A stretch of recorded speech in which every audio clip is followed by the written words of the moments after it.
Hey guys, Linda here. Welcome back to my YouTube channel. Okay, so I was just trying to be funny, but okay, I'll actually get to the serious stuff right now. Alright, so my case study is focusing on whether children who are hard of hearing demonstrate speech sound production skills if they're different or similar to children who have normal hearing at the ages of 2 and 3. Alright, so the people who did this case study really thought that it would be drastically different between the hearing and hard of hearing children at both ages of 2 and of 3. So some background on hard of hearing kids. So having hearing loss can really prevent children from experiencing the consistent and complete access to all of the words out there, and that can really just kind of slow their development of speech and their production of the accuracy of the words.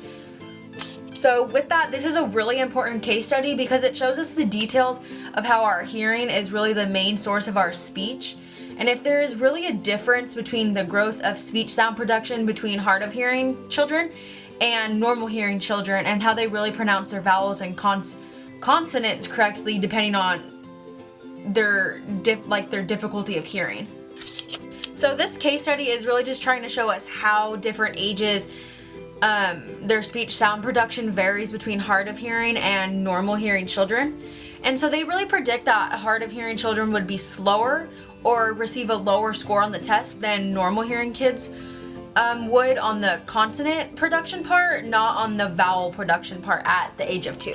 So to do this, they examined the production abilities in normal hearing children at the ages of 2 and of 3, and then they examined the speech sound production of hard of hearing children at the same ages, and they did two different types of tests. They did the open and closed set of tests, and then they also did vowels and they also did consonants, and with that they only told us the amount correct. So this test was really as simple as just sitting the kids down and testing how they said their vowels and their consonants and how they differed between two different sets of hearing abilities. So pretty simple.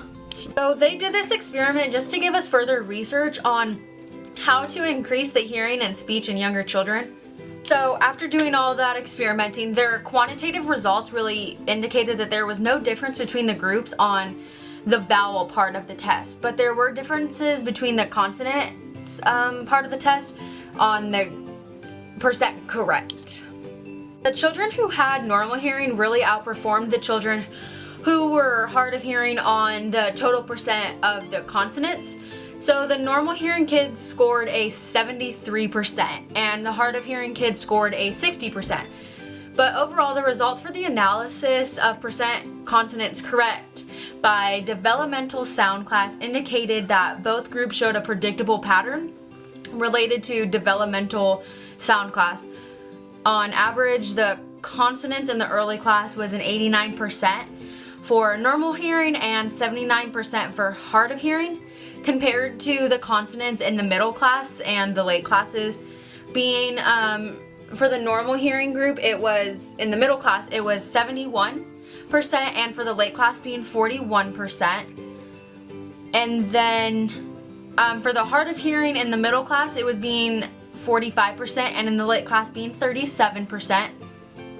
So this just really shows that the children with a normal hearing scored significantly higher on the early and middle class consonants than the children who were hard of hearing. The late class of consonants were really challenging for both of the groups as they both scored below 50%, which is pretty expected at this age because it's kind of like the harder type of stuff, and I mean they're only 2 and 3, so it kind of makes sense. So the results indicated that the children who are hard of hearing generally demonstrated delayed but parallel development of consonant production skills as compared to children with normal hearing.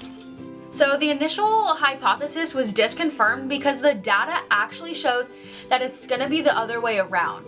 It shows that hard of hearing kids actually performed worse on the vowel production and not the consonant production. So thus the opposite of what the hypothesis was stating. Alright, well that's about it. That's going to be my case study on the speech sound production between hard of hearing and normal hearing kids at the ages of 2 and 3.